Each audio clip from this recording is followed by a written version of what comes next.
वैसे तो कैंसर की बीमारी लगातार बढ़ती ही गई है और किसी को कैंसर हो जाए तो वह व्यक्ति आधे से ज़्यादा टूट सा जाता है। एक ऐसा कैंसर भी है जो महिलाओं में ज़्यादा देखने को मिलता है, जिसे सर्वाइकल कैंसर कहा जाता है।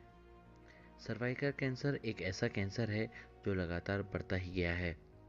लोकल 18 की टीम ने इसको लेकर उत्तराखंड के अल्मोड़ा जिले में स्थित मेडिकल कॉलेज के कैंसर रोग विशेषज्ञ डॉक्टर राहुल सिंह से खास बातचीत की।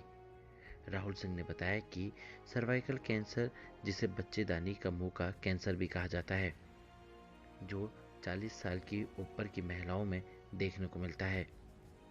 पहाड़ी क्षेत्रों में इसके ज़्यादा केस देखने को मिलते हैं क्योंकि महिलाओं को इसकी जानकारी कम रहती है, जिस वजह से ये लक्षण ज़्यादा देखने को मिल जाते हैं।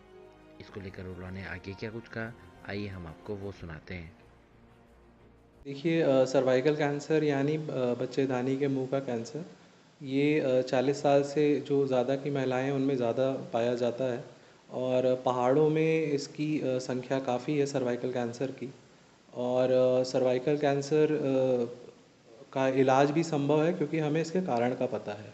इसका जो मुख्य कारण है वो एचपीवी इन्फेक्शन, जो ह्यूमन पैपिलोमा वायरस है, उसकी वजह से होता है। तो आज के समय में इस वायरस के अगेंस्ट अलग अलग ब्रांड की वैक्सीन्स भी बनी हुई हैं। तो इन वैक्सीन्स का यूज़ करने से कहीं ना कहीं इसका जो संख्या है उसको हम बहुत कम कर सकते हैं। लक्षण बहुत तरीके के हो सकते हैं। सबसे पहले जो हमारे पास नॉर्मल पेशेंट्स आते हो, कहीं ना कहीं नीचे के रास्ते खून पानी आ रहा हो उनको, या फिर संभोग के समय उन्हें खून आ रहा हो, या पीरियड्स के अलावा, महीना के अलावा अगर उन्हें खून आ रहा हो। और कहीं ना कहीं हम इसके अलावा कुछ लक्षण देखें तो जैसे असामान्य वजन का जो घटना है वो भी एक इसका लक्षण हो सकता है। और कमर या पीठ में किसी को ज़्यादा तेज़ दर्द हो रहा है तो वो भी एक लक्षण इसका देखा गया है। देखिए, उपचार का जो है वो स्टेज के अकॉर्डिंग उपचार होता है।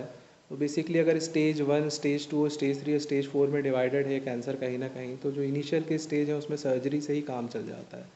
और इनिशियल स्टेज वालों को 10 से 15 दिन सिर्फ अस्पताल में रहना होता है और वो डिज़ीज़ फ्री हो जाते हैं। जहाँ इसका स्टेज बढ़ता है तो वहाँ पे हमें कीमो और रेडिएशन दोनों की ज़रूरत पड़ती है। तो कीमो रेडिएशन वाले पेशेंट भी एक सामान्य जीवन जी सकते हैं अगर वो समय पर इलाज करवाएं तो। देखिए, कहीं न कहीं हमारे पास जो संख्या अस्पताल में आ रही है और जो संख्या इस समय पहाड़ों में है उसका हम एक वो नहीं कर सकते हैं, क्योंकि पेशेंट बहुत कहीं न कहीं वो कुछ डर है, कुछ शर्म है जिसकी वजह से नहीं आते हैं।